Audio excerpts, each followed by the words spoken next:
Frankenstein, the Modern Prometheus, by Mary Shelley. Chapter 1. I am by birth a Genevese, and my family is one of the most distinguished of that republic. My ancestors had been for many years counsellors and syndics, and my father had filled several public situations with honour and reputation. He was respected by all who knew him for his integrity and indefatigable attention to public business. He passed his younger days perpetually occupied by the affairs of his country. A variety of circumstances had prevented his marrying early, nor was it until the decline of life that he became a husband and the father of a family. As the circumstances of his marriage illustrate his character, I cannot refrain from relating them. One of his most intimate friends was a merchant, who from a flourishing state fell, through numerous mischances, into poverty. This man, whose name was Beaufort, was of a proud and unbending disposition, and could not bear to live in poverty and oblivion in the same country where he had formerly been distinguished for his rank and magnificence. Having paid his debts, therefore, in the most honourable manner, he retreated with his daughter to the town of Lucerne, where he lived unknown and in wretchedness. My father loved Beaufort with the truest friendship, and was deeply grieved by his retreat in these unfortunate circumstances. He bitterly deplored the false pride which led his friend to a conduct so little worthy of the affection that united them. He lost no time in endeavouring to seek him out, with the hope of persuading him to begin the world again through his credit and assistance. Beaufort had taken effectual measures to conceal himself, and it was 10 months before my father discovered his abode. Overjoyed at this discovery, he hastened to the house, which was situated in a mean street near the Rus. But when he entered, misery and despair alone welcomed him. Beaufort had saved but a very small sum of money from the wreck of his fortunes, but it was sufficient to provide him with sustenance for some months, and in the meantime he hoped to procure some respectable employment in a merchant's house. The interval was consequently spent in inaction. His grief only became more deep and rankling when he had leisure for reflection, and at length it took so fast hold of his mind, that at the end of 3 months he lay on a bed of sickness, incapable of any exertion. His daughter attended him with the greatest tenderness, but she saw with despair that their little fund was rapidly decreasing, and that there was no other prospect of support. But Caroline Beaufort possessed a mind of an uncommon mould, and her courage rose to support her in her adversity.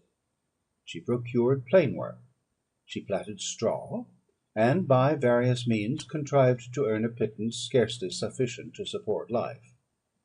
Several months passed in this manner. Her father grew worse. Her time was more entirely occupied in attending him.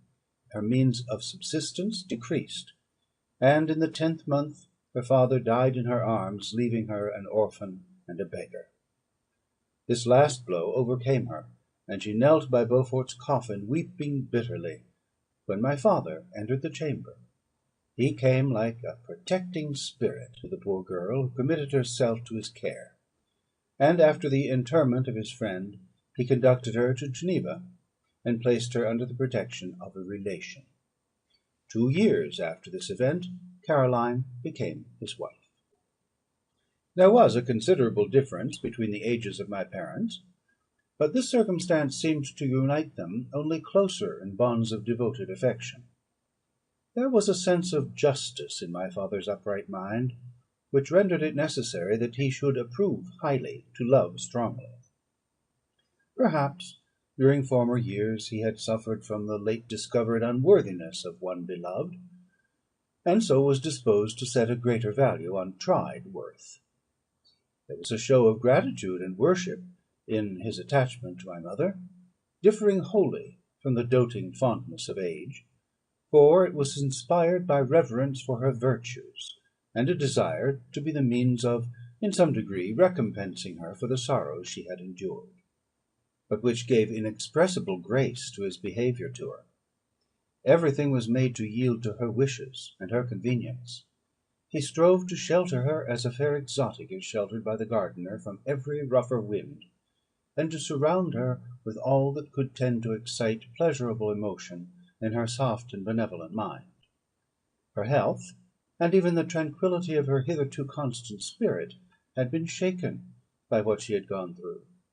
During the 2 years that had elapsed previous to their marriage, my father had gradually relinquished all his public functions, and immediately after their union they sought the pleasant climate of Italy, and the change of scene and interest attendant on a tour through that land of wonders, as a restorative for her weakened frame. From Italy they visited Germany and France. I, their eldest child, was born at Naples, and as an infant accompanied them in their rambles. I remained for several years their only child. Much as they were attached to each other, they seemed to draw inexpressible stores of affection from a very mine of love to bestow them upon me. My mother's tender caresses, and my father's smile of benevolent pleasure while regarding me, are my first recollections. I was their plaything and their idol, and something better, their child, the innocent and helpless creature bestowed on them by Heaven, whom to bring up to good, and whose future lot it was in their hands to direct to happiness or misery, according as they fulfilled their duties towards me. With this deep consciousness of what they owed towards the being to which they had given life, added to the active spirit of tenderness that animated both, it may be imagined that, while during every hour of my infant life I received a lesson of patience, of charity, and of self-control, I was so guided by a silken cord that all seemed but one train of enjoyment to me. For a long time I was their only care. My mother had much desire to have a daughter, but I continued their single offspring. When I was about 5 years old, while making an excursion beyond the frontiers of Italy, they passed a week on the shores of the lake of Como. Their benevolent disposition often made them enter the cottages of the poor. This, to my mother, was more than a duty; it was a necessity, a passion, remembering what she had suffered, and how she had been relieved, for her to act in her turn the guardian angel to the afflicted. During one of their walks, a poor cot in the foldings of a vale attracted their notice as being singularly disconsolate, while the number of half-clothed children gathered about it spoke of penury in its worst shape. One day, when my father had gone by himself to Milan, my mother, accompanied by me, visited this abode. She found a peasant and his wife, hard working, bent down by care and labour, distributing a scanty meal to 5 hungry babes. Among these was one which attracted my mother far above all the rest. She appeared of a different stock. The 4 others were dark-eyed, hardy little vagrants. This child was thin and very fair. Her hair was the brightest living gold, and, despite the poverty of her clothing, seemed to set a crown of distinction on her head. Her brow was clear and ample, her blue eyes cloudless, and her lips, and the moulding of her face, so expressive of sensibility and sweetness, that none could behold her without looking on her as of a distinct species, a being heaven sent, and bearing a celestial stamp in all her features. The peasant woman, perceiving that my mother fixed eyes of wonder and admiration on this lovely girl, eagerly communicated her history. She was not her child, but the daughter of a Milanese nobleman. Her mother was a German, and had died on giving her birth. The infant had been placed with these good people to nurse. They were better off then. They had not been long married, and their eldest child was but just born. The father of their charge was one of those Italians nursed in the memory of the antique glory of Italy, one among the sciabi ognor frementi, who exerted himself to obtain the liberty of his country. He became the victim of its weakness. Whether he had died, or still lingered in the dungeons of Austria, was not known. His property was confiscated. His child became an orphan and a beggar. She continued with her foster parents, and bloomed in their rude abode, fairer than a garden rose among dark-leaved brambles. When my father returned from Milan, he found playing with me in the hall of our villa a child fairer than pictured cherub, a creature who seemed to shed radiance from her looks, and whose form and motions were lighter than the chamois of the hills. The apparition was soon explained. With his permission, my mother prevailed on her rustic guardians to yield their charge to her. They were fond of the sweet orphan; her presence had seemed a blessing to them; but it would be unfair to her to keep her in poverty and want, when Providence afforded her such powerful protection. They consulted their village priest, and the result was that Elizabeth Lavenza became the inmate of my parents' house. My more than sister, the beautiful and adored companion of all my occupations and my pleasures. Every one loved Elizabeth. The passionate and almost reverential attachment with which all regarded her became, while I shared it, my pride and my delight. On the evening previous to her being brought to my home, my mother had said playfully, "I have a pretty present for my Victor; to morrow he shall have it."